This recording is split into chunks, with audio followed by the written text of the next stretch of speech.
Okay, how we doing? Today is Saturday, July 23rd, 2016, here on the Rich Van Tassel channel. Haven't done many videos of late. We're in a kind of a downtime. NFL season hasn't started yet. NBA free agency has cooled down.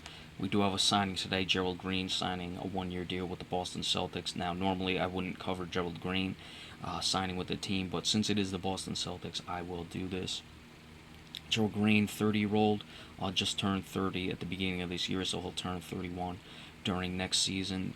Early in the year, his birthday is in late January. 6'7" guy who was originally drafted by the Celtics. He's going to play small forward. First things first, a lot of talk about him being the guy to replace Evan Turner. I really don't see it. Turner, a much different player than Gerald Green. Turner, I think, maybe a little bit better shooter, though it's close. But Turner is a guy who can run the offense.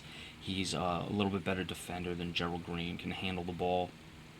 Certainly a much better assist man than Gerald Green. Gerald Green, for his career, only averages 1 assist per game.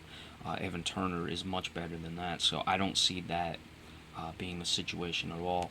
Gerald Green is going to join a crowded spot at the small forward position with both Jay Crowder and the third overall pick, Jaylen Brown. So that's why I'm surprised by this move in that regard. As far as Gerald Green, the player, I look at his shooting percentage, and really, frankly, it's just not good enough. From three-point land for his career, he's 36.1. That's adequate. However, his field goal percentage for his career is 42%. And a guy who can finish at the rim, a guy who won a slam dunk contest, we know he's a high flyer, and that's only going to diminish as he gets up there in age.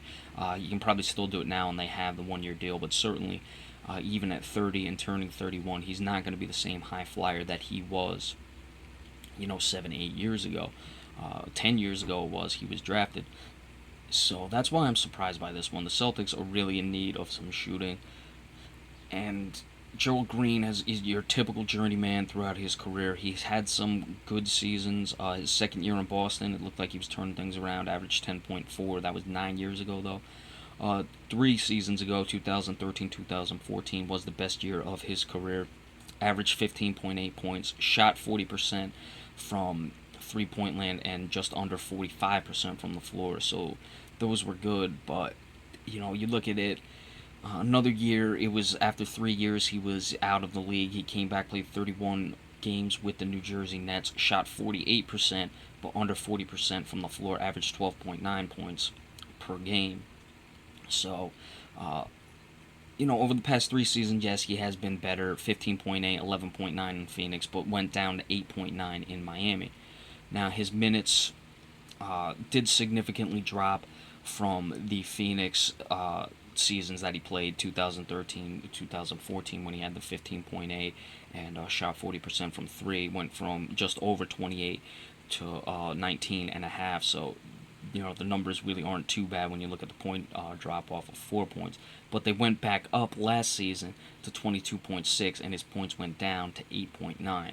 So I'm not really in love with this signing. Can he provide some spark off the bench? Yes, but what the Celtics need, they need better shooters. They really don't need another guy who's going to be able to just high fly. I mean, that's what they drafted Jaylen Brown to do. Now, will Jaylen Brown play the four? We'll have to see that. Obviously, if the Celtics try to acquire a big man or sign a big man, that means that Al Horford will be playing the four, and Jay Crowder will get the start, and then Jaylen Brown will be playing the three. But even early on, I expect Jaylen Brown to play the three position as a backup to Jay Crowder.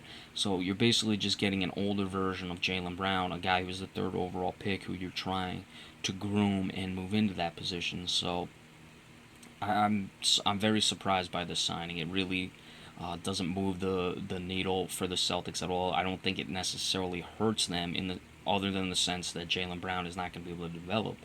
But the Celtics are going to do everything possible to develop Jaylen Brown. So if he starts playing well, Brown that is, he's going to get minutes over Green. If Brown doesn't play well, then Gerald Green will get the minutes. But what is he really going to bring? I would expect for Jaylen Brown being the third overall pick, he can give you more than 9 points and 2.4 rebounds, and maybe even better with the assists. We'll have to see. Like we said, Gerald Green only 1 assist per game for his career, and he was under assist per game last season at 8 tenths. So, very surprising there. the Celtics, there were a lot of other options.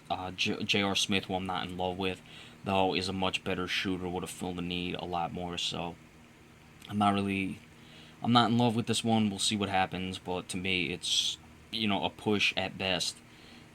Gerald Green back with the Celtics, though, the team that originally drafted him over 10 years ago. So we'll see what he brings and what that will mean for the development of Jaylen Brown. So be sure to stay tuned for any more news that comes up. Like we said, we're in a bit of a downtime.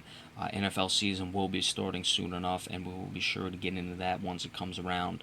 And we'll see if there's any more major moves that happen in the NBA free agency, trade talks, and everything. So be sure to stay tuned for that. Thank you all so much. Enjoy your weekend.